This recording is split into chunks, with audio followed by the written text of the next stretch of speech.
Nah, dia diurapi. Dia yang pertama diurapi oleh Tuhan. Ini adalah iblis. Nah, inilah dia bilang Kristus palsu. Nah, itulah yang disampaikan oleh Yesus, ya, waspadalah. Jadi teman-teman perlu kalian ketahui,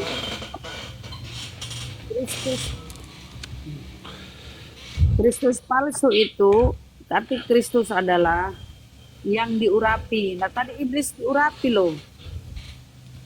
Aduh. Iya, iblis diurapi.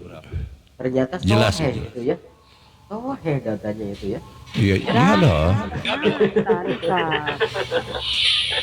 Jadi iblis ini diurapi gitu ya. Jadi dia Kristus juga, tapi Kristus yang penyesat gitu. Makanya Kristus itu akan menyesatkan banyak orang, dia bilang kan.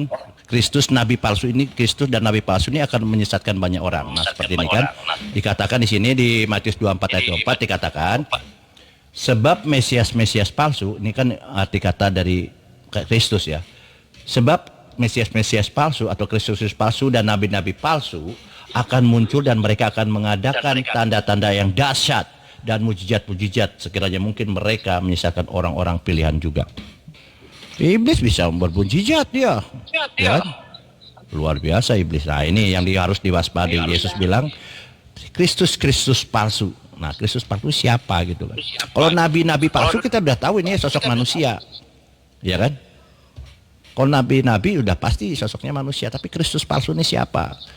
Ternyata selain Kores, gitu, selain Harun, selain Yesus, dia ini juga kan Kristus.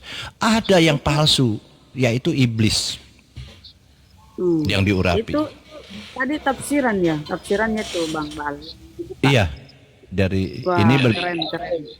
iya memang dari itu nanti dijelaskan nanti memang di ayat berikutnya di ayat 14 ayat 15 ini ceritakan dia nanti terusir dari Taman Eden. Nah, konteks yang kita perlukan.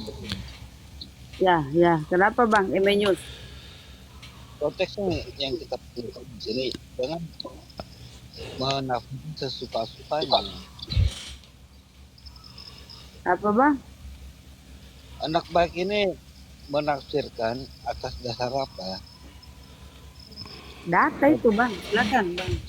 Iya, jadi gini teman-teman, Islam ini tidak boleh menafsir, tidak boleh menjelaskan, tidak boleh framing, apalagi menghujat kitab-kitabnya orang. Kitab Hindu, kitab Buddha, kitab Konghucu, kitab Yahudi maupun kitab Kristen.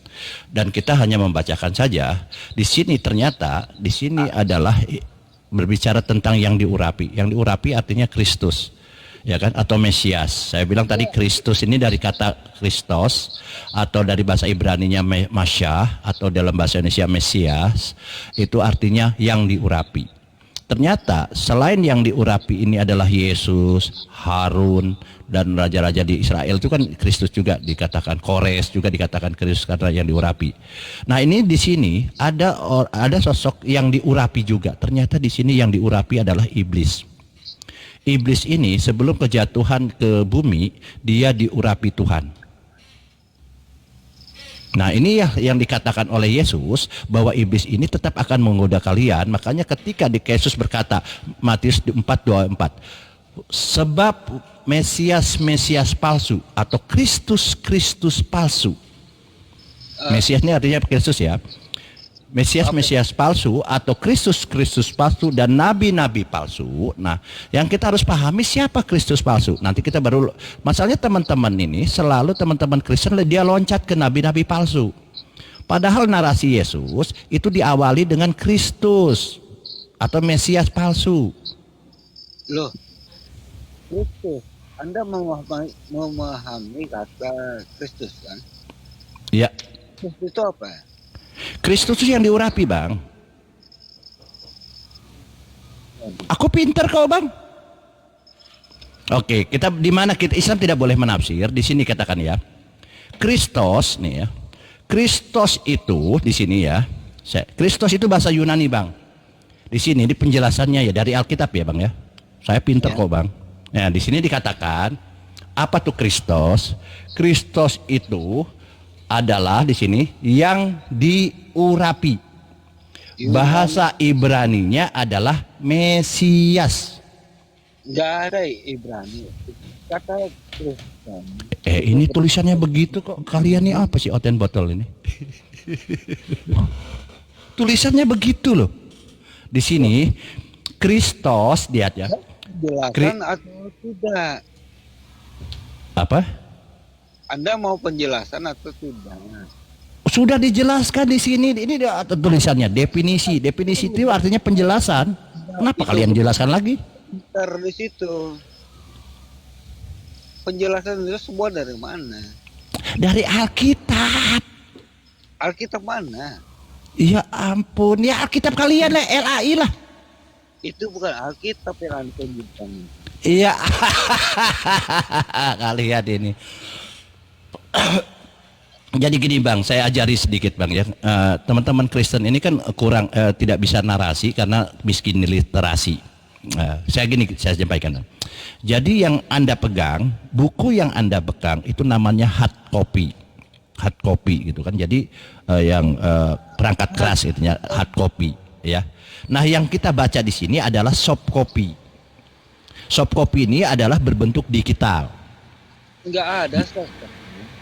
Kalau yang buku itu tidak ada penjelasan karena keterbatasan tebalnya itu. Kalau semua dimasukkan ya nggak muat lah. Makanya para gereja, para bapak-bapak gereja, ahli-ahli Bible itu dibuatkan di bentuk digital. Digital ini dimasukkan penjelasan-penjelasan. Oke. Namanya soft copy. Saya potong dulu ya. Anda mengerti tidak tentang rangkuman? Apa? Rangkuman. Summary. Rangkuman. Iya, summary. Rangkuman itu. Iya. Aku pinter kok. Oh, kok ngajari aku. Jadi di dalam Jadi menurut kamu apa sih Kristus itu apa artinya? itu. Jadi secara kekristenan harus memilah-milah. Paham? Kristus apa artinya? Nggak tahu dia. Nggak tahu dia Kristus dia apa. Keselamatan, Bang. Botol berarti iblis juru selamat. Loh, Lah. Jadi gini Bang, saya ajari ya. Inilah kalian. Maaf Bang ya, karena saya ini pintar ya, bijaksana, bijak sini, bijak situ. Jadi saya ajari ya. Ini kalian ini selama ini dibodohi oleh teman-teman, oleh bapak-bapak gereja. Tahan dulu Bang ya. Jadi di sini Kristus itu artinya yang diurapi. Apakah Islam yang mengartikan? Bukan. Di sini saya baca ya. Matius 24 ayat 24. Sebab Mesias palsu dan nabi-nabi palsu. Bagaimana ada artinya Kristus ini adalah penyelamat sementara Yesus mengatakan Kristus palsu? Kalau Kristus palsu bukan penyelamat, penyesat artinya. Gampang kok. Oke, begitu. Sabar dulu Bang ya. Jadi di sini sabar dulu Bang ya. Ini pengajaran sedikit lagi Bang ya. Jadi di sini ada Mesias palsu, Kristus palsu. Artinya bukan juru selamat ya kalau palsu, penyesat. Nah, makanya Yesus berkata, ini perkataan Yesus ya. Sebab Mesias palsu atau Kristus palsu dan nabi-nabi palsu akan muncul dan mereka akan mengadakan tanda-tanda yang dahsyat, mujizat-mujizat sehingga sekiranya mungkin mereka menyesatkan orang-orang pilihan juga. Jadi Kristus palsu ini siapa? Bukan juru selamat. Penyesat ya. Nah, di dalam sebuah Bible, nabi-nabi hanya sampai di Yohanes. Nah, ini kan mereka loncat ke nabi. Makanya Bang kalau belajar itu Bang, saya ajari ya. Mungkin Bapak gereja ini terlalu apa? Nabi. Kalau belajar tuh gini Bang. Berbicara tentang fungsi nabi, Bung. Bang, gini Bang, saya ajari kalian ya. Jadi Yesus berkata, sabar dulu Bang. Nih, saya ajari ya. Di saya nih kalau apa dengan Yesus nih dekat ya secara keilmuan ya. Coba ya. Matius 24 ayat 24. Dikatakan Mesias palsu, nabi-nabi palsu, dan orang-orang pilihan. Jadi ada 3 di sini yang dikatakan oleh Yesus yang akan menyesatkan. Pertama, Mesias palsu. Kedua, nabi-nabi palsu, dan juga orang-orang pilihan juga ini akan menyesatkan. Nah, Anda langsung loncat ke nabi palsu, sementara Anda belum paham Mesias palsu. Jadi Yesus ini berurutan. 1, Mesias palsu. Anda harus paham dulu apa tuh Mesias palsu atau Kristus palsu. Jangan langsung ke nabi. Mesias, Kalian ini menghujat Yesus. nabi-nabi palsu, saya sudah paham. Sebagaimana itu tidak sejalan dengan yang awal. Ya kan? Mesias palsu, Bang. Bahas Mesias palsu dulu. Saya paham. Paham apa? Buktinya pelangak-pelongo. Mesias palsu itu kan nggak sejalan dengan pengajaran Musa. Iya, kau bilang tadi Mesias itu juru selamat. Iya. Lah, berarti di sini adalah juru selamat. Anda jangan mengutip, jangan mengambil sebuah. Gak bisa batal. Eh, Jadi gini Bang, tahan Bang, daripada abang ini pelangak-pelongo gini Bang. Jadi saya ajari Bang ya. Jadi di Matius 24 ayat 24, Yesus memperingatkan, kasih warning, sebab Mesias palsu 1, dan nabi-nabi palsu 2. Ingat, iya. akan muncul dan mereka akan mengadakan tanda-tanda yang dahsyat dan mujizat sehingga sekiranya mungkin mereka menyesatkan orang-orang pilihan juga. Jadi di sini yang menyesatkan ini siapa? Mesias palsu.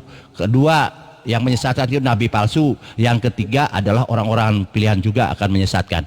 Anda jangan loncat ke nabi palsu atau ke orang pilihan dulu sebelum Anda paham apa itu Mesias palsu dan nabi palsu. Mesias, Bentar dulu ya. Kita potong. Di situ sehingga kiranya mungkin mereka menyesatkan orang-orang pilihan. Yang menyesatkan orang-orang pilihan itu siapa? Oke, bagus, pertanyaan bagus. Jadi ini harus bertahap ya. Kita harus ikuti kata Yesus.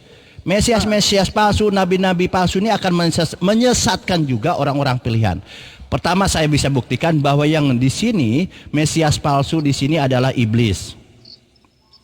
Ya, iblis yang datang kepada Paulus, yang datang kepada Yohanes. Nah, di sini Mesias palsu ini adalah iblis. Ya.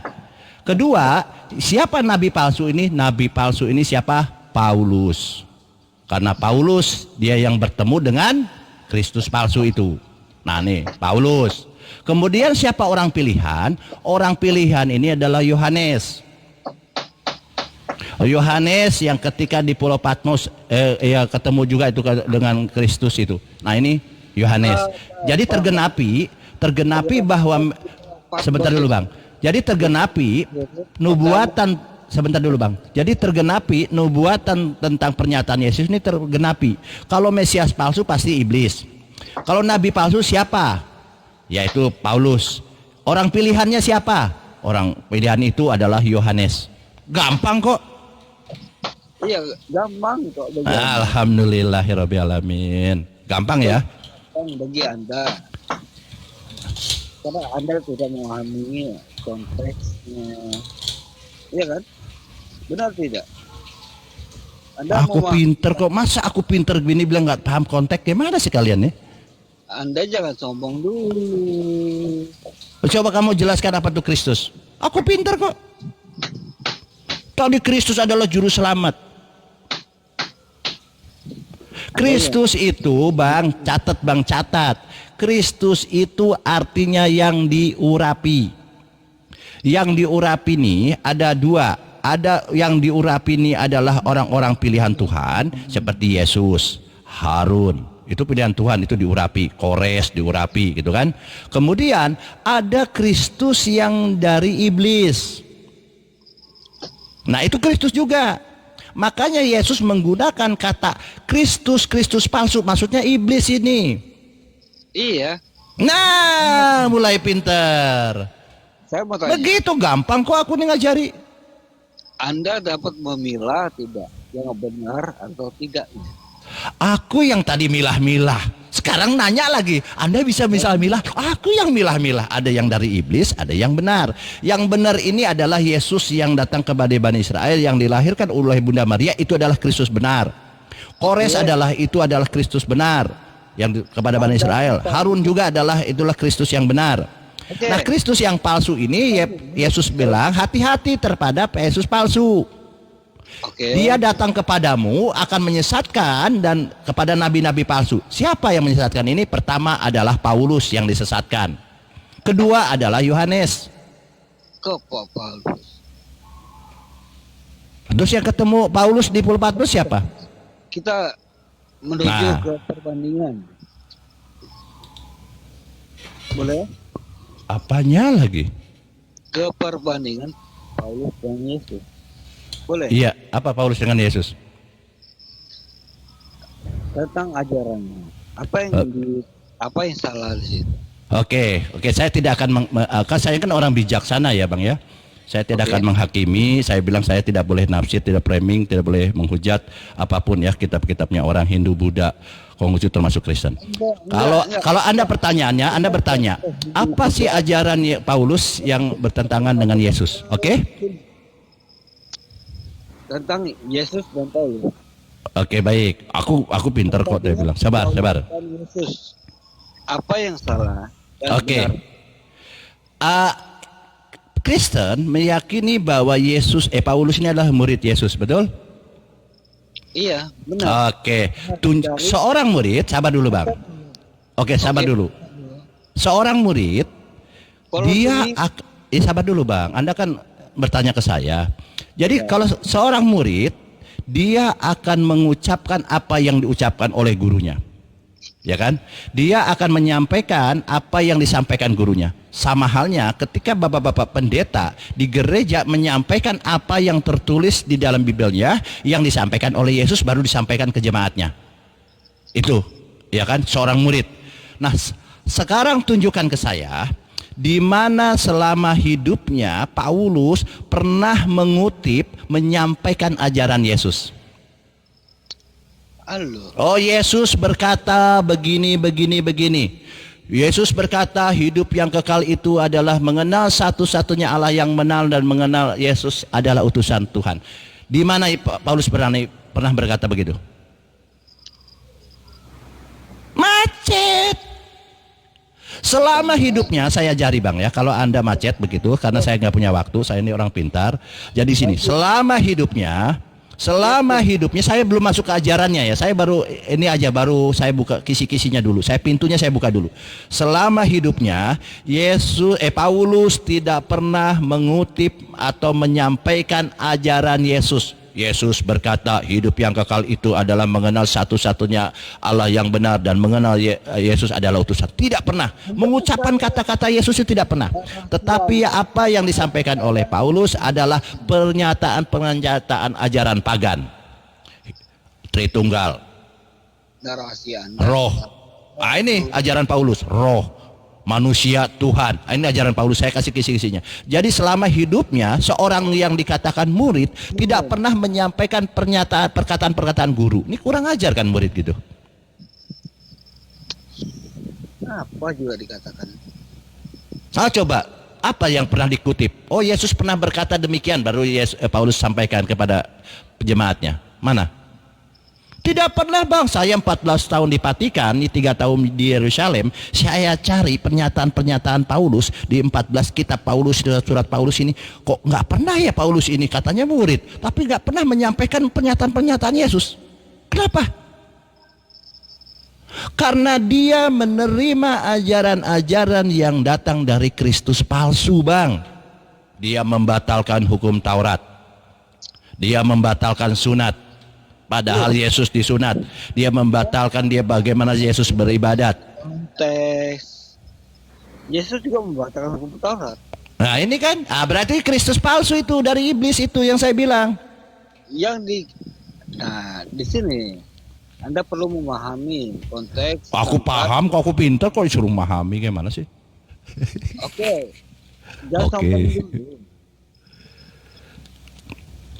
Tunjukkan dulu Bang, di mana Paulus pernah mengutip pernyataan Yesus. Loh, Lah, jawab. Santai bang. Saya memang orang biasa gitu bang. Saya ini orang pintar bang. di dalam sebuah ajaran Paulus itu apa?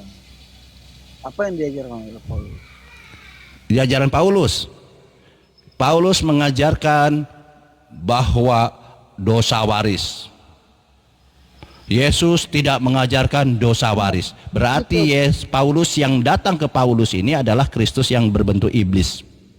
Nah di sini saya kasih paham ya. Kasih Dosa paham waris. lagi. Orang paham, orang pintar dikasih paham gimana sih? Anda kan bertanya, apa yang diajarkan Paulus? Paulus mengajarkan tentang dosa waris, itu ajaran iblis. Sedangkan Yesus selama hidupnya tidak pernah mengajarkan dosa waris. Berarti betul yang disampaikan oleh Yesus, waspadalah terhadap Kristus palsu yang datang kepadamu. Nah, Kristus palsu ini yang datang ke Paulus ini Kristus palsu yang iblis itu, Bang. Gampang kok. Kok gampang? Gampang. Kenapa kalian ini susah memahami Yesus? Anda paham tidak? Aku orang pintar, kalau ditanya paham lagi gimana sih? Ya, Anda pintar tapi jangan sombong gitu ya. Jadi abang maunya apa? Saya mau jadi orang bodoh seperti kalian? Gak oke lah. Jadi gini bang, Nah, Yesus gitu. berkata, Ada pandangan tentang Paulus di situ. lihat gini ya, Matius 24. Sebab Mesias palsu dan nabi-nabi palsu akan muncul. Muncul kepada siapa? Pertama kepada Paulus, itu yang nabi palsu. Kepada orang pilihan, yaitu datang kepada Yohanes Pembaptis. Itu bukan kepada Yohanes Pembaptis, kepada Yohanes. Nah, itulah saya bilang orang-orang pilihannya. Gampang. Artinya nubuatan tentang kedatangan Mesias palsu ini sudah digenapi di kalian. Berarti betul pernyataan Yesus. Kalian kalau tidak menerima ini, kalian menghujat Yesus.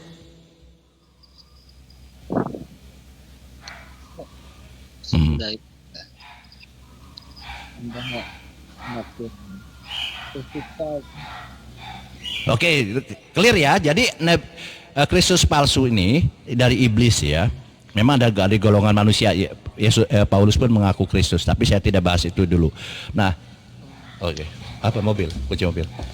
Oke. Terus nih. Terus gini bang. Jadi ini kenapa Paulus dikatakan nabi palsu? Karena pertama, dia yang datang kepada Paulus ini adalah iblis, bukan Kristus. Pertama, Paulus tidak pernah ketemu dengan Yesus Oke. selama hidupnya. Kemudian kedua, Paulus bercerita bohong tentang Ananias. Paulus di dalam ceritanya, dalam dongengnya Paulus bercerita tentang Ananias. Padahal padahal Yesus selama hidupnya tidak pernah bertemu dengan Ananias dan tidak pernah bercerita dengan Ananias. Kenapa di dongengnya Paulus kok muncul Ananias?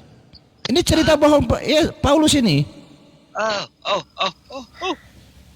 Nah, narasi Anda salah sudah di situ. Coba tunjukkan kepada saya selama hidupnya Yesus pernah ketemu Paulus, Yesus ketemu Ananias. Silahkan. Loh, Oke teman-teman, guruku yang terhormat Bang Peri, kita ini memang terlalu tinggi ilmu saya ya. Saya sayang sekali.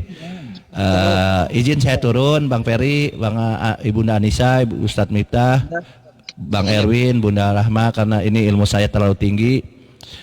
Jadi sayang karena saya ini dipanggil oleh presiden untuk ngajari ini tentang ini juga teologi ini kepada presiden ini tentang Kristus palsu ini. Oke, saya izin turun. Mohon maaf kalau ada salah dikata. Ya, Bang MR News, saya mohon maaf ya. Kalau saya memang pintar, cerdas, memang ya begitulah ya. Saya izin turun Bang ya. Karena ada keperluan, silahkan Bang Ferry dan yang lain dilanjut. Dari saya mohon maaf kalau ada salah. Kalau ada salah kata itu datangnya dari News, Kalau ada kebenaran datangnya dari Allah Subhanahu wa taala ya. Dari saya, teman-teman di bawah, Assalamualaikum warahmatullahi wabarakatuh. Waalaikumsalam Waalaikumsalam warahmatullahi warahmatullahi wabarakatuh. wabarakatuh. Lanjut, Ustadz Ferry dan Bang Tapi Erwin. yang dikatakan Bang Bal itu benar Bang Emenius. Nih kita buktikan dari Bible nih. Bahwasanya Beneran Al- nih man. nih aku boleh bukakan kitabnya Bang Emenius. Tapi jangan nangis. Ntar kitabnya nangis lagi. Nih aku bukakan nih ya. Ini beneran Ustadz atau tidak ya? Enggak. Aku mantan pastor yang paling ganteng. Bentar dulu Bang, aku bukakan nih. Yohanes 1:41 nih, sama ya.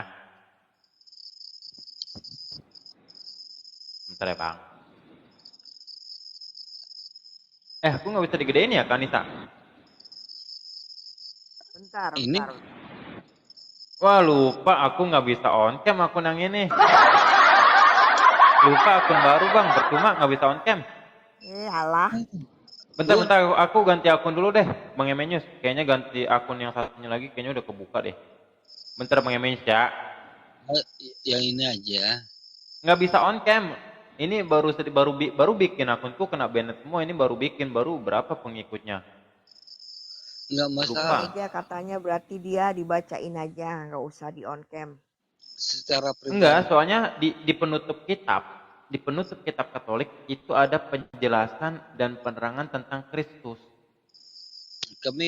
Saya Protestan, bukan Katolik. Nah, di kitab Protestan itu karena gini, Bang. Di apa namanya ya? Di kitab itu di belakangnya itu ada namanya tuh kamus Alkitab. Ya kan? Nah, kalau Oke. kita melihat dalam Yohanes 1, itu Abang lagi berantem sama semut ya? Itu Yohanes 1, pertama gini Bang. Yohanes 1 nomor 41. Andreas mengatakan bahwasanya pada mula-mula dia bertemu dengan Simon saudaranya dan ia berkata kepadanya, "Kami telah menemukan Mesias," di mana artinya Kristus atau diurapi. Berarti benar kata Bang Baal tadi. Yohanes 1 nomor 41. Lalu kita melihat lagi dalam Yohanes 4:25. Kita lihatnya. Bentar dulu. Pemahaman diurapi itu apa? Hah? Pemahamannya Ya diurapi. sebentar, ini kan bicara tentang Kristus. Apa definisi Kristus? Kan gitu kan? Iya, Ya Kristus itu yang diurapi. saya butuh jalan pemikiran Anda. Itu diminyaki. Ah. Kok ah? Oke. Ya. Oke, lanjut ya. Kedua di Yohanes 4:25. Aku bacakan aja ya Bang ya, soalnya nggak bisa on cam nih aku. Gara-gara teman-teman Abang akunku kebanyakan. Yohanes 4:25. Ini menceritakan tentang perempuan Samaria. Perempuan itu menjawab, "Aku tahu bahwa Mesias akan datang, yang disebut juga sebagai Kristus atau yang diurapi." Yohanes 4:25. Sebentar dulu. Ya sebentar dulu, Bang Emenius. Lalu,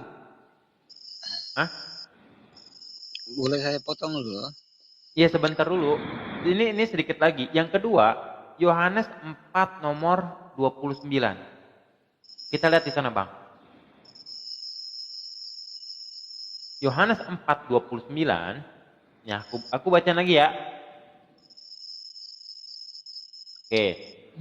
Mari lihat di sana, ada seseorang yang mengatakan kepadaku, segala sesuatu yang telah kuperbuat, mungkinkah ada dua Kristus?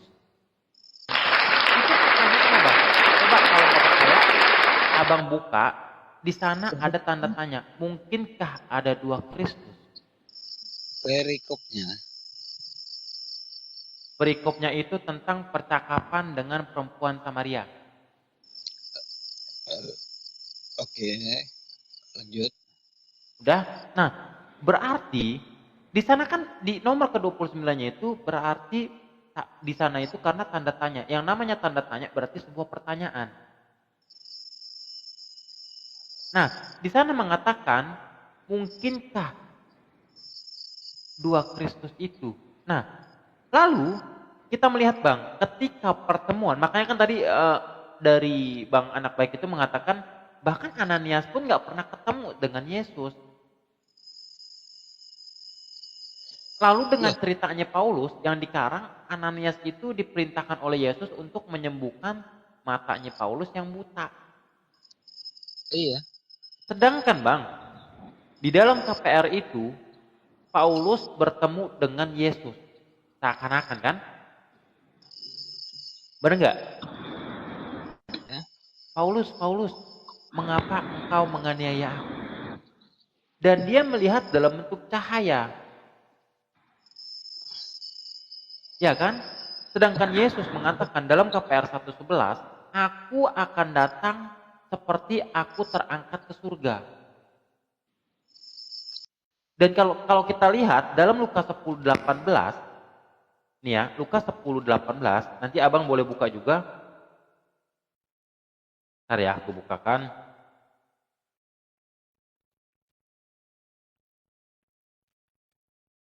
Nih, di Lukas 10:18, di sana dikatakan bahwasanya, lalu kata Yesus berkata kepadanya, aku melihat iblis jatuh seperti kilat dari langit, maka berhati-hatilah kalian. Nah, pertanyaan saya Bang, yang ketemu oleh Paulus itu dalam bentuk jasmani atau dalam bentuk kilat atau cahaya?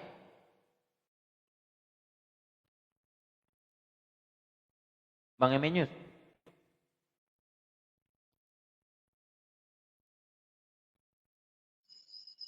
Bang Emenius. Ya. Yang bertemu oleh Paulus itu di Damsyik itu dalam bentuk cahaya atau dalam bentuk secara jasmania? Kalau dikata secara jasmania ya, itu tidak. Enggak, pastikan dulu Bang, dalam bentuk secara manusiawi gini atau dalam bentuk cahaya? Kalau kita berbicara soal ini, Enggak, jawab dulu aja Bang. Dalam bentuk cahaya atau dalam bentuk secara jasmani?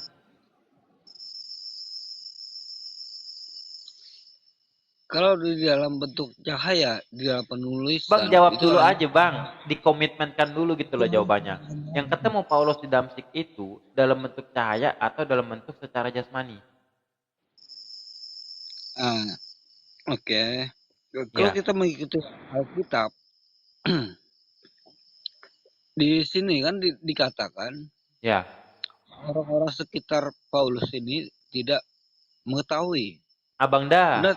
di sana pernyataannya Paulus, mengapa engkau menganiaya aku? Sekarang yang saya tanya Bang, ketika Paulus bertemu dengan Yesus, itu dalam bentuk cahaya atau dalam bentuk jasmani? Iya, saya mau menjelaskan. Ya silakan. Kalau dikatakan secara bagaimana ya, ini kalau mau digambarkan, orang-orang di sekitar Paulus itu tidak mengetahui, tidak merasakan. Karena yang merasakan itu hanya Paulus saja. Sebagaimana itu dikatakan penyingkapan. Jadi kalau kita mau mengatakan secara Abang dah, aku nggak meminta penjelasan dari abang, aku butuh jawaban. Kenapa? Aku kan tadi sudah bilang, ini perkataan Yesus loh. Yesus mengatakan dalam KPR 1 nomor 11, Alkitab, karena Alkitab perlu konteks, Bang. ya ini kan kita Iya. bicara konteks Bang. Iya, saya menjelaskan. Sekarang saya tanya, Apapun- abang lebih percaya perkataan Paulus atau perkataan Yesus? Itu tentang apa? Siapa menulis di situ? Astaga. Abang dah, tadi kan udah aku bilang, di dalam KPR, itu kan perkataan Paulus. Memang penulisnya Lukas, yang gak sejaman juga sama Yesus. Tapi gini Bang, di dalam di sini Yesus mengatakan, KPR 1 nomor 11. Yesus mengatakan ia terangkat ke sorga meninggalkan kamu. Dan ia akan datang kembali dengan cara seperti yang kamu lihat ketika dia naik ke surga. Dia naik ke surga itu kan dengan badan-badannya kan Bang? Hmm. Ya. Dengan badan-badannya kan? Nah ini Yesus mengatakan ketika murid-murid bertanya kepada Yesus. Makanya di sini dikatakan, hai orang-orang Galilea, mengapa kamu berdiri melihat ke langit? Nah Yesus menjawab, Yesus ini yang terangkat ke sorga meninggalkan kamu. Akan datang kembali dengan cara yang sama seperti yang kamu lihat dia naik ke surga. Itu Nah perkataan di malaikat. Lukas, apa? Perkataan malaikat kan? Astaga itu perkataan Yesus. Makanya Yesus menjawab. Nah di Paham. Lukas 10, Bang, makanya di Lukas 10:18, 100 orang Islam, ternyata kemudian ada 10 orang menjual tanahnya dan masuk 10 orang Kristen di situ. Saya tidak akan pernah larang mereka mendirikan gereja. Karena ada 10 orang yang akan masuk di gereja itu. Itu saya. Itu saya. Walaupun di kampung saya mayoritasnya Islam, adat Basandi syarak Basandi kita bula. Abang tahu kalau orang Minang begitu. Saya tidak akan pernah menolak mereka. Kenapa? Sebagai warga negara Indonesia mereka berhak. Saya justru akan bertentangan dengan undang-undang nanti. Karena tanah yang sudah mereka miliki itu mereka beli. Apalagi surat-suratnya jelas. Apalagi mereka dapat izin. Ini saya. Nah, tetapi supaya tidak terjadi seperti itu, saya sebagai seorang muslimah akan mengupayakan yang terbaik. Solusinya apa? Mari kita bicara. Enggak, saya tidak akan bertindak anarkis. Kenapa? Pertama, itu ketidakadilan untuk kaum kafir yang tidak membuat kerusuhan dengan kita. Rasulullah mengajarkan, siapa yang tidak bersikap adil kepada kaum kafir yang tidak memeranginya akan bersengketa dengan aku di yaumil hisab. Saya tidak sanggup bersengketa dengan Nabi saya. Nah, jadi itu. Nah, perkara akidah umat Islam, perkara akidah keluarga kita, itu menjadi tanggung jawab kita gitu loh. Sama seperti ini Bang. Supaya, misal saya punya suami. Suami saya ini jalan sama saya. Tiba-tiba ada perempuan pakai baju kutang aja. Saya marah kepada perempuannya atau kepada suami saya? Kalau suami saya melihat. Saya nggak Marah bisa kepada marah kepada orang lain Bang. Pada marah kepada suami. suami lah, jelas. Karena dia yang Betul. melihat lah, jelas. Betul, ya kakak, betul seperti itu. Memang seperti itu harusnya, insya Allah. Jadi kalau seandainya yang lain, kalau seandainya gini kak, bang, kita tahu akidah kita rapuh, akidah keluarga kita rapuh. Lalu ada orang Kristen datang ke rumah, mereka bermain. Apa saya harus usir mereka? Tidak, saya tidak akan lakukan itu. Maka yang perlu saya perhatikan adalah memperkuat akidah saudara saya sendiri dan akidah saya. Karena gini bang, kalau kita umat Islam, akidahnya sudah kuat. Mau orang Kristen membuat, lihat saudara kita di Palestina loh. Mereka digempur sama bersenjata apapun, mereka tidak pindah keyakinan bang. Bahkan mereka mati rela demi mempertahankan Masjidil Al-Aqsa. Nah inilah tugasnya kami para apologet. Kalau mengenai itu, kalau mengenai itu deh, kita punya tanggapan juga begini. Adapun kita iakan di situ di kampung kita dibangunkan gereja. Menurut pengetahuan saya, gereja itu tidak akan berfungsi karena mereka itu kan bukan kayak kita Muslim. Setelah ada masjid, bisa masuk untuk mau ibadah. Kalau mereka kan tidak, seandainya saya pendeta kecuali jemaatku yang ikut saya baru saya bisa di situ. Kalau hanya cuma satu orang, mana boleh mereka tidak boleh mereka ibadah karena mereka kan lain pendetanya, lain jemaatnya. Begitu maksud kita itu di situ. Oke, izin saya tanggapi. Percuma juga dibikin. Iya silakan. Gini bang. Gini bang ya, tugas kita ini sebenarnya kewajibannya adalah membentengi akidah umat, bukan menghalang-halangi orang beribadah. Itu poinnya dulu dari saya satu ya. Itu poin saya dulu satu.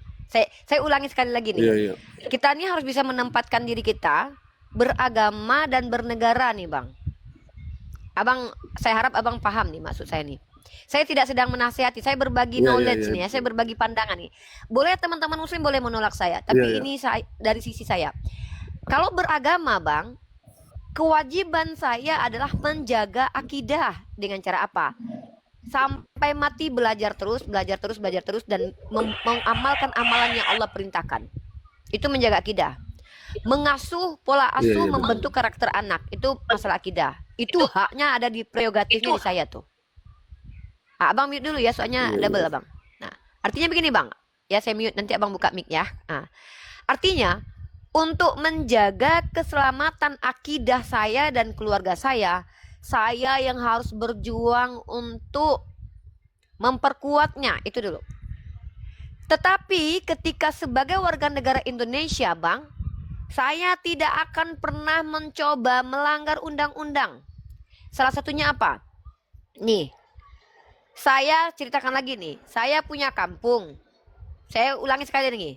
Di kampung saya 100 orang itu agamanya Muslim. Ya. Ini kampung halaman saya, nenek moyang saya hidup di situ nih. Tiba-tiba ada 10 orang yang Islam di situ murtad. Abang buka mic kalau mau bicara. Buka mic. Dulu di daerah mana itu, Mbak? Di daerah mana? Saya Bukit Tinggi, saya Sumatera Barat. Bukit Tinggi, Sumatera Barat.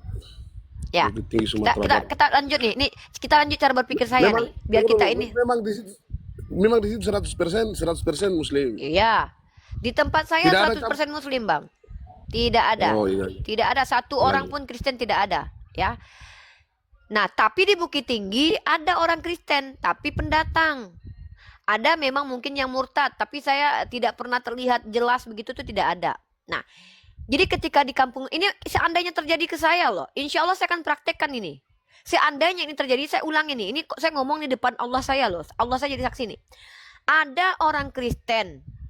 Saya di Bukit Tinggi 100 orang Islam. Tiba-tiba 10 orang murtad jadi Kristen. Mereka di kampung saya, mereka memilih agama Kristen 10 orang. Na'udzubillah min dzalik ya. Ketika mereka mendirikan gereja, apa saya akan melarang? Tidak, Bang. Tidak akan saya larang. Kenapa? Karena saya memposisikan diri saya sebagai warga negara Indonesia dan plus orang Islam. Karena ternyata di dalam umat Islam, Nabi Muhammad mengajarkan bahwa pilihan itu kepada orang lain, Bang. Kalau dia pilih Kristen sebagai agamanya, itu urusan dia, bukan urusan saya. Lalu ketika mereka ada 10 orang di kampung saya dan mereka beli tanah, mereka dirikan gereja, mau semewah apapun gerejanya, sebesar apapun gereja, walaupun tidak ada orang di dalamnya, itu bukan lagi urusan saya. Bang, abang disuruh hapus nih, karena abang merokok nih. Abang pakai rokok nih. Coba abang naik lagi nanti, abang pakai rokok soalnya. Ya, ini kenapa? Karena Islam itu ajarkan keadilan. Di kampung halaman saya, kalau ada 10 orang murtad, dia dirikan gereja yang besarnya seluas entah berantah dan dia beli tanah itu. Yang goblok bukan, yang jahat bukan mereka, orang Islamnya yang PA. Kenapa? Ya ngapain kalian jual tanah kalian kepada orang Kristen? Oh, enggak. Saya tadinya jual sama orang Islam, tiba-tiba berpindah ke Kristen. Ya salah kalian jual kampung. Makanya kami orang Padang tidak terbiasa menjual tanah nenek moyang kami. Ini alasannya. Saya ini perempuan. Di Minang saya dapat jatah tanah. Kami tidak boleh jual tanah itu, tapi kami boleh pakai tanah itu. Kenapa? Selagi masih kami, kecuali murtad, pindah keyakinan, tidak akan saya larang orang di kampung saya itu membuat gereja. Karena apa? Karena itu melanggar undang-undang. Haknya sebagai warga negara kita telanjangi gitu. Saya tidak akan lakukan itu. Kenapa? Justru itu melanggar agama saya. Makanya saya sekali lagi nih, kalau ada kalian umat Islam, satu kampung mayoritasnya Islam, tiba-tiba ada orang beli tanah bikin gereja, berhak kalian marah. Berhak kalian marah, berhak kalian tuntut. Kenapa? Ada apa? Indikator apa? Tiba-tiba satu kampung Islam semua, tiba-tiba ada orang Kristen dari luar desa bikin gereja di dalam kampung itu. Ini melanggar SKB 2 Menteri. Apa? Mencoba mengajarkan agama kalian kepada orang yang sudah punya agama. Itu loh, hati-hati loh. Makanya pelajari kaidah hukum, pelajari kaidah Islam, pelajari kaidah hukum. Jangan kita karena hawa nafsu. Mentang-mentang kalian di kampung itu mayoritas Islam, terus orang mau bikin gereja, sementara di situ udah ada orang Kristen, mereka kesulitan beribadah. Kalian larang-larang. Jangan kalian ngomong sama saya kan bela itu orang Kristen itu. Membela mereka lebih berpahala saya membela mereka ketimbang saya bersama dengan orang Islam. Bukan berarti saya membenarkan pembangunan gereja di mayoritas Islam. Kenapa? Umat Islam punya hak berkoloni juga. Sama seperti Kristen dan Yahudi juga ingin berkoloni dengan sekumpul mereka. Itu hak prerogatif kita. Itu pilihan hidup kita. Ya, silakan Bang Anak Kampung ya. Nah, inilah saya. Tapi saya kecewa kalau kita umat Islam bertindak itu menggunakan ego beragama gitu loh.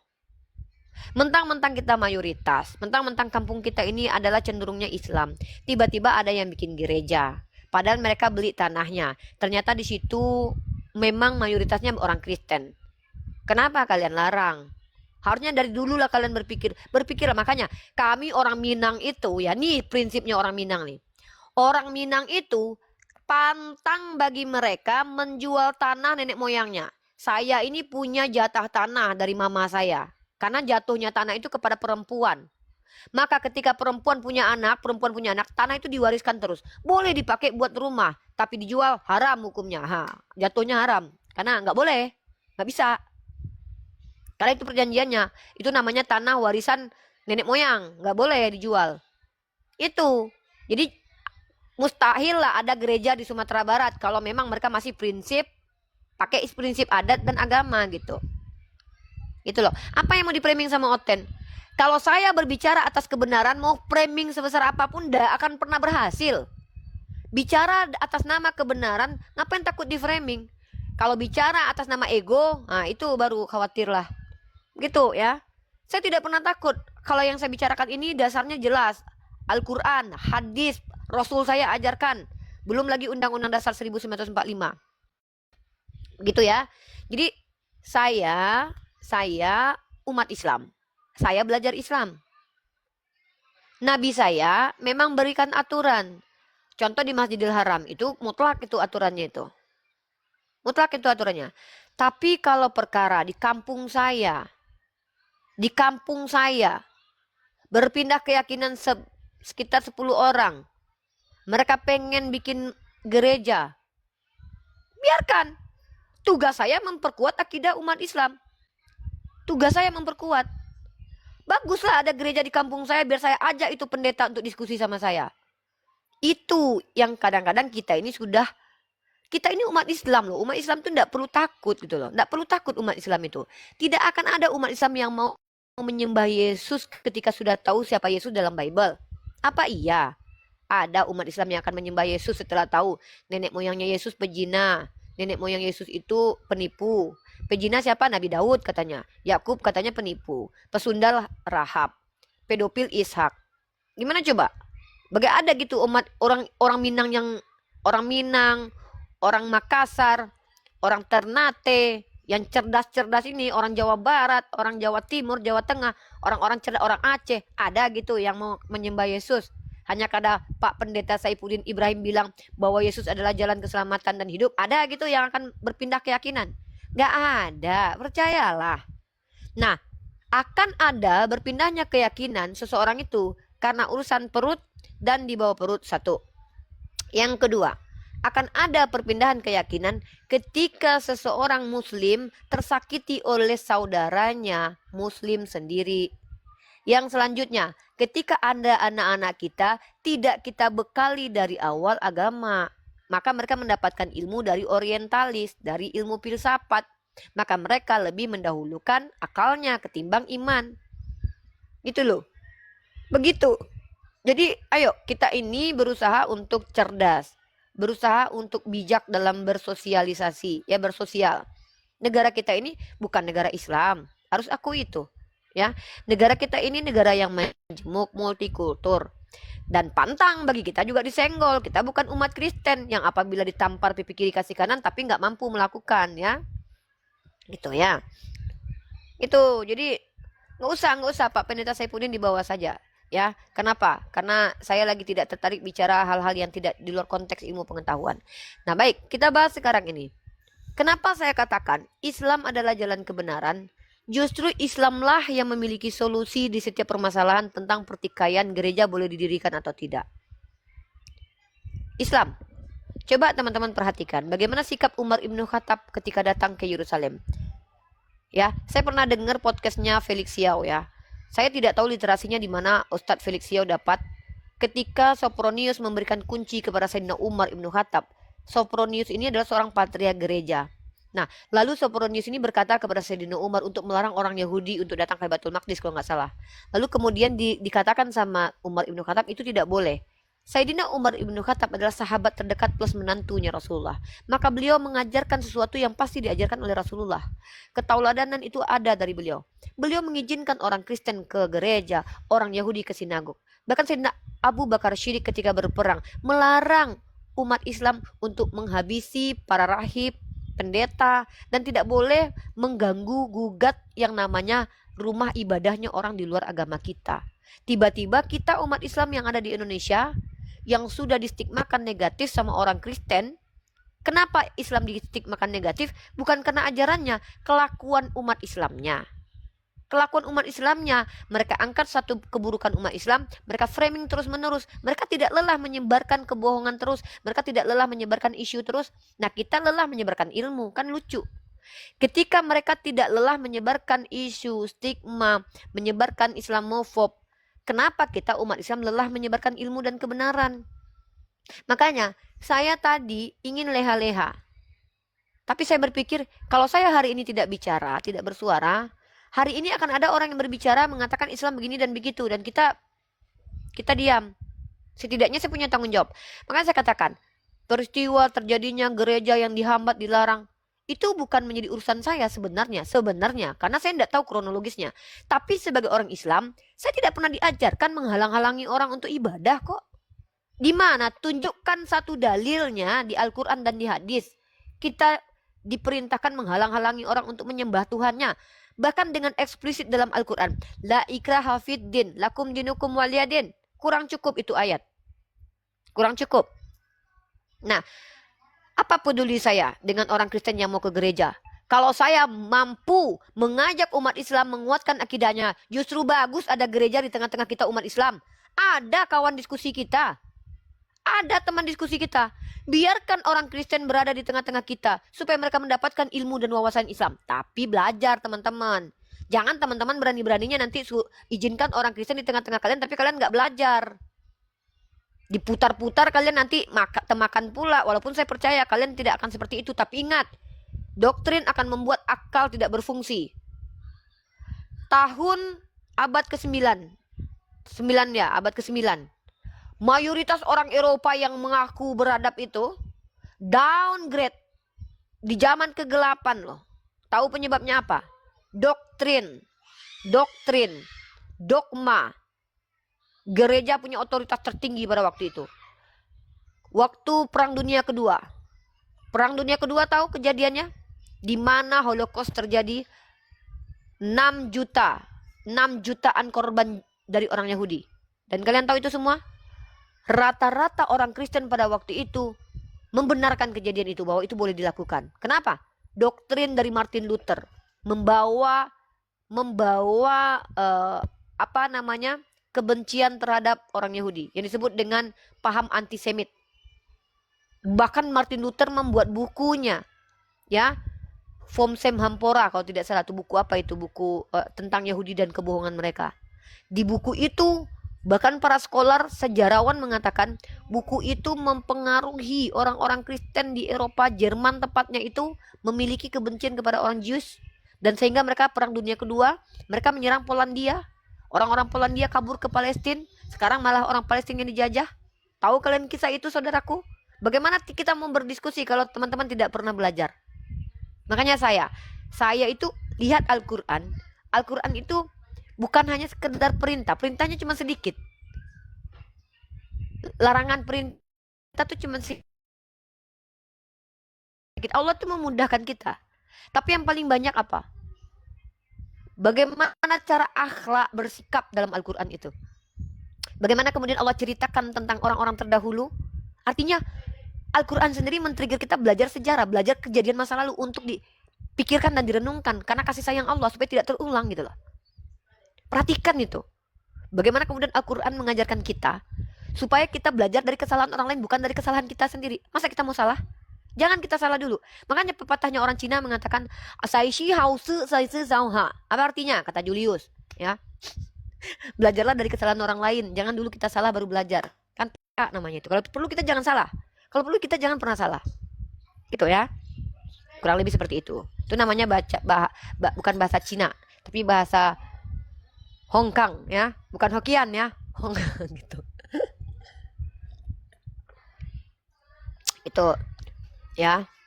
Terserah. Saya nggak sepakat sama saya nggak masalah. Saya sepakat sama saya juga nggak. Saya tidak dirugikan dan tidak diuntungkan. Sepakat dengan saya tidak diuntungkan. Tidak sepakat dengan saya juga saya tidak dirugikan. Nah ini adalah ide dan gagasan. So sekali lagi saya katakan nih. Kalau ada yang bertanya kepada saya nih. Bagaimana pendapat ini tentang kejadian di Bandung? Saya tergantung situasi kondisi nih. Saya akan jawab nih. Kalau situasinya di Bandung itu tidak ada satupun orang Kristen. Tapi mayoritasnya Islam. Pertinyi ini ngapain kalian bikin gereja di ngapain? Main sereanya kebaca nih. Maksudnya ngapain? Ceritanya kurang lebih begitu. Tapi ya sudahlah, sudah ada gubernur Jawa Barat yang menangani itu. Saya yakin lah, beliau ini kan keren nih, katanya keren ya. Tapi saya nggak tahu ya. Terlihat keren belum tentu keren ya teman-teman ya. Kalau saya memang terlihat manis, aslinya emang manis gitu. Gitu ya. Jadi coba kalau kita nih mindset berpikirnya itu kembali ke Al-Quran dan Sunnah. Kembali ke Al-Quran dan Sunnah. Nggak akan kita itu salah. Tapi jangan sampai Al-Quran dan Sunnah dipelintir gitu loh. Jangan. Apapun alasannya lah. Tidak boleh begitu. Oke. Nah jadi begitu guys. Nah jadi saya memang suka belajar psikologi. Kenapa? Karena belajar psikologi itu membuat saya semakin mengenal diri sendiri dan mengenal orang lain. Sehingga tahu treatment seperti apa yang harus saya berlakukan ke orang lain yang juga saya mau diperlakukan seperti itu. Ya kan? Kalau orang Kristen kan Yesus sudah ngajarin tuh. Kasihilah sesamamu kasih diri sendiri gitu kan. Kalau di Islam aja ada gitu. Nah jadi kita membahas tentang genosida Armenian yang terjadi tahun 1915 sampai 1923 23. Nah jadi dulu kalian kalau berpikir kenapa Turki itu pernah dikuasai oleh Kemal Atatürk, coba berpikirlah kenapa? Karena orang-orang Turki ya, kalau kita bicara ntar.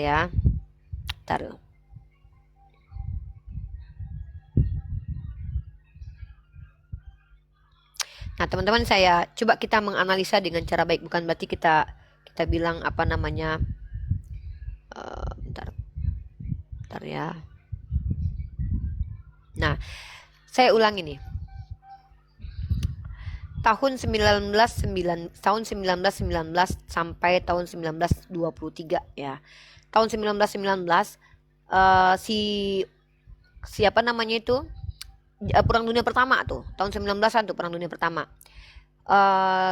Kalau nggak salah itu kerajaan Ottoman itu gagal di situ karena mereka tuh kan membela Jerman waktu itu. Ini kita belajar sejarah nih ya. Mungkin teman-teman pernah baca tipis-tipis Perang Dunia Pertama. Jadi ini saya ulangi ya.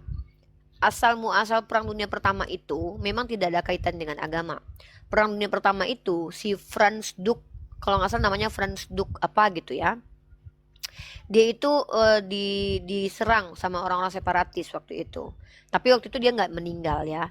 Kemudian ketika dia diserang dan dia tidak meninggal, dia anak buahnya itu dilawan waktu itu. Anak buahnya itu diserang dan masuk rumah sakit lah kira-kira begitu ya. Nah, setelah itu dia ketika selamat si Prandux ini malah pergi menyelamatkan diri, guys. Kalau nggak itu di Sarajevo kejadiannya. Si Franduk ini tidak mau menyelamatkan dirinya, malah dia melihat orang-orang yang anak buahnya yang kena serang sama orang separatis.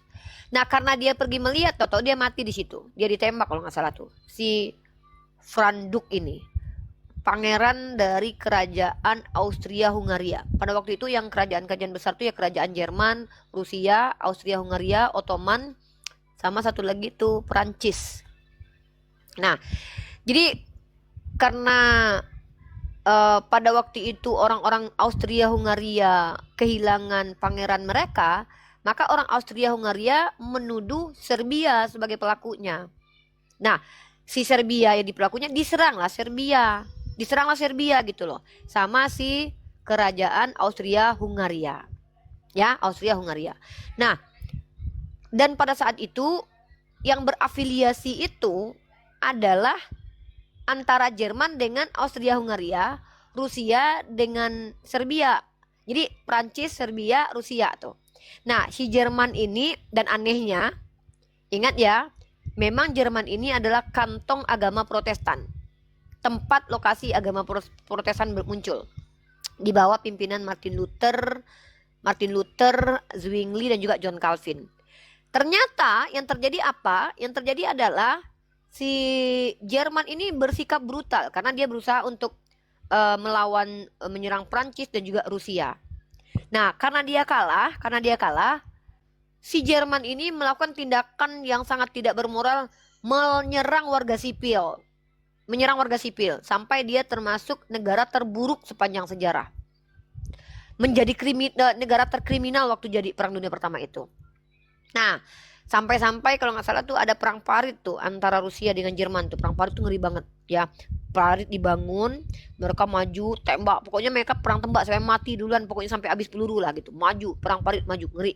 Kalau kalian lihat perang parit tuh ngeri banget. Saya nggak ngerti bisa ada orang yang bisa berpikiran begitu gitu loh, mengorbankan nyawa orang banyak. Nah, jadi kalau nggak salah Turki Ottoman tuh ikut campur berperang, tapi gagal karena mereka kalah di mana-mana pada waktu Perang Dunia Pertama itu. Kalau nggak salah ya kan. Nanti di Perang Dunia Kedua baru tuh si Jerman yang memulai. Nggak tahu pokoknya Jerman ini di Perang Dunia Pertama dia yang brutal, Perang Dunia Kedua dia yang memulai. Aku nggak mau menyangkut pautkan apakah karena Jerman ini kantong Kristen, enggak guys. Mohon maaf nih. Jadi kalau ada yang bilang Arab, ini agak beda nih. Orang-orang selalu nuduh Arab. Sementara Perang Dunia Pertama Jerman yang brutal, Perang Dunia Kedua Jerman yang bikin ulah. Jerman ini tempat kantong Kristen Protestan nih. Nah, kalian tahu nggak ideologinya orang Jerman itu apa? Ideologinya rasisme dan juga nasionalis. Pelajari itu. Ya, biar kalian tahu, guys. Orang-orang Kristen nih biar tahu nih. Ya, biar paham nih. Nah, jadi kalau kita lihat, jadi siapa namanya si Atatürk ini ya. Nah, kita ke Atatürk nih. Nih kita bicara Atatürk, dan kalian tahu nggak? Ada kejadian peristiwa keji yang terjadi yang cukup mencoreng kita sebagai umat Islam nih. Malu nih saya sebagai umat Islam nih. Padahal sepanjang sejarah tuh orang Kristen mulu tuh yang genosida, asimilasi, kolonialisme kan. Orang Kristen semua nih. Tiba-tiba orang Islam ikut-ikutan ngelakuin perbuatan-perbuatan anak teos nih. Apa itu? Terjadinya genosida di Armenia. Uni kayaknya gagal fokus sama Saifuddin. Jangan gitulah bang. Saya ini juga sambil berpikir karena saya takut salah ucap gitu loh. Karena saya juga belajar kan. Nah jadi kalau kalian lihat genosida Armenia, ngapain saya harus ini sama Pak Saifuddin Ibrahim? Jangan, Bang Umar bin Khattab tanpa sadar sudah melecehkan saya itu. Saya tadi malam dibilang umat Islam setara sama Edis. Kalian tuh sadar nggak sih omongan kalian tuh merendahkan saya? Terus Anda bilang saya gagal fokus sama Saifuddin. Coba antum sebagai saudara-saudara saya bicara sesuatu yang tidak ada manfaatnya, yang mengganggu saya malah antum yang mengganggu saya bang. Apa iya saya terganggu dengan kehadiran Saifuddin Ibrahim di sini? Apa iya saya merasa salah tingkah sama Saifuddin Ibrahim? Apakah serendah itukah saya di mata kalian gitu? Ayolah, pembicaraan antum kadang-kadang tuh tidak sadar menyakiti saudari muslim sendiri loh. Kayak tadi malam tuh, Uni masuklah ke room Edis, Uni yang setara sama Edis. Jangan kayak gitu. Makanya saya bilang, saya bukan lagi baper, tidak. Sepanjang kadang-kadang kita berpikir, ini contoh kayak orang ngomong tuh kadang Sayyidina Ali bin Abi Thalib tuh mengajarkan kita tuh begini. Ketika kita berbicara itu maka berpikir dulu baru bicara. Kira-kira nih kalau omong gini nih konsekuensi logiknya bagaimana? Apa iya saya salah tingkah sama Pak Pendeta Saifuddin Ibrahim? Apakah iya seperti itu kira-kira? Oke mungkin bercanda kali ya, nggak apa-apa lah kalau bercanda. Tapi apa iya begitu? Kan seolah-olah saya nih tertarik kepada Saifuddin Ibrahim gitu kan nggak mungkin bang. Astagfirullahaladzim. Nah kalau kita lihat genosida Armenian tahun-tahun 1915 tuh, jangan terprovokasi, nih fokus aja dengan ya kita santai-santai aja ya. Saya kan di sini kan tidak mengajar yang seperti formal di kampus-kampus kan. Saya nggak salahkan orang-orang kok. Cuman lain kali tuh kayak kan saya lagi fokus nih. Kita lagi apa namanya lagi betul-betul ya bercanda. Saya tahu Bang Umar bin Khattab itu bercanda. Nggak mungkin Bang Umar bin Khattab itu menghina saya. Naudzubillah min dzalik. Saya yakin beliau tidak punya niat menghina saya. Cuman saya bilang nih, apa iya menurut Bang Umar saya gagal fokus gara-gara Taipudin? Mungkin bisa jadi gagal fokus maksud Bang Umar itu saya terganggu dengan typingannya. Bisa jadi begitu. Teman-teman juga jangan jangan salah paham. Oke Bang Umar ya, bukan nggak ada kesalahpahaman antara saya dengan Bang Umar. Insya Allah beliau adalah orang baik, orang soleh. Nah, jadi kalau kita lihat teman-teman misalnya kalau belajar genosida Armenian itu terjadi pada tahun 1915 sampai 1923 yang dilakukan oleh Kekaisaran, sama-sama Bang Umar, sama-sama minta maaf ya Bang. Nah, pelakunya adalah Kekaisaran Ottoman. Nah, kalau Holocaust itu 6 juta jiwa korban, tapi tidak sedikit juga korban di genosida Armenian itu sekitar 1,5 juta jiwa menjadi korban. Nah, jadi kalau teman-teman lihat memang latar belakang rasisme dan juga ego beragama juga terlibat di situ ya. Karena memang sudah ada clash antara orang Kristen dengan orang Islam yang ada di situ pada waktu itu. Nah, mungkin kita akan lanjut untuk membahas detail dari tragedi Armenian itu ya. Karena jarang orang Islam yang mau membahas ini gitu. Kenapa? Karena mungkin dianggap ini mencoreng agama Islam. Kita kalau sejarah itu tidak perlu kita khawatirkan. Kita baca sejarah itu untuk mengajarkan kita bahwa orang Islam juga punya kok sikap-sikap yang tidak terpuji gitu. Tetapi memang tidak perlu disangkal lagi. Yang paling banyak itu dari pihak saudara-saudara kita yang mengaku beragama Kristen. Oke, kita lanjut ya. Nah, kalau kita bicara tentang genosida Armenian, teman-teman ya, kita bicara peristiwa ini ya, kalau kita bandingkan dengan Holocaust memang masih jauh ya. Holocaust itu 6 juta jiwa. Genosida Armenian 1,5 juta. Tapi kalian pikir 1,5 juta jiwa itu sedikitkah? Sedikitkah? Tidak banyak. Kita bicara angka 1000 aja, itu merinding guys. 20 orang aja itu merinding guys. Nah, apalagi sampai 1,5 juta jiwa manusia dihabisi nyawanya. Oke. Nah, kalau kita bicara tentang kronologi peristiwanya, jadi tahun 1915. Jadi peristiwa itu terjadinya tepatnya di tahun 1915 ya. Tahun 1915-an. Jadi pada tahun 1915-an itu jadi ada kelompok Kristen Ortodok. Bentar ya. Teman-teman pernah dengar soteriologi Armenian nggak? Soteriologi, konsep keselamatan menurut orang-orang gereja Armenian. Nah ini dia, Armenian ini adalah kelompok Kristen kuno yang mereka tuh tinggal di wilayah yang dikuasai oleh kerajaan Ottoman. Nah, mereka itu secara sejarah sering mendapatkan diskriminasi dari orang-orang Islam. Wah, ini Unirifa kok gini katanya, nyerang Islam nih. Oh bukan, ini sejarah. Ini sejarah, ya. Ayah apa ini ya? Ayah yang jauh umur di atas Uni dan pendidikan agama jauh di bawah Uni, tidak selera dan nafsu lihatnya nih. Lika. Ya gitu ayah. Siapa tuh? Jangan. Begitu-gitu tuh Saifuddin itu ciptaan Allah ya. Jangan gitu ayah. Kita tidak boleh menghina personal karena diciptakan. Tapi memang tidak mungkin gitu ya. Oke. Kemudian kalau kita lihat orang-orang gereja Armenian ini, orang-orang Kristen Armenian ini juga bukan orang yang ditampar pipi kiri kasih kanan gitu loh. Memang ada clash gitu. Ada clash di antara orang Islam dan Kristen di situ. Dan pada akhirnya karena memang Ottoman punya kuasa, kalian tahu sendiri kan, kekhalifahan itu kalau dipimpin sama orang yang memang haus kekuasaan, apapun yang terjadi, mau Al-Quran dan hadis larang mereka untuk berbuat zolim pun mereka akan tetap zolim. Karena ada ego beragama, ada ego berkuasa. Makanya ingat kalau aku pernah dengar peristiwa tentang Abdurrahman bin Auf, kalau tidak salah ketika Rasulullah wafat itu dia dilantik jadi khalifah kedua, dia letakkan pisau di lehernya, lebih baik dia mati daripada jadi khalifah. Ini karena khalifah itu berat guys. Nah tahun 1908 ada yang namanya kelompok nasionalis ini dia. Teman-teman pernah nggak dengar istilah nasionalis? Nasionalis ini adalah jiwa-jiwa atau ideologi di mana orang-orang tuh kayak lebih mengutamakan negaranya, ya seperti itulah ya, tahu lah ya, kayak rela mati demi negaranya, pokoknya tuh kayak menginikan negara banget lah gitu ya, kayak gitulah kurang lebih seperti itu ya. Bentar ya guys.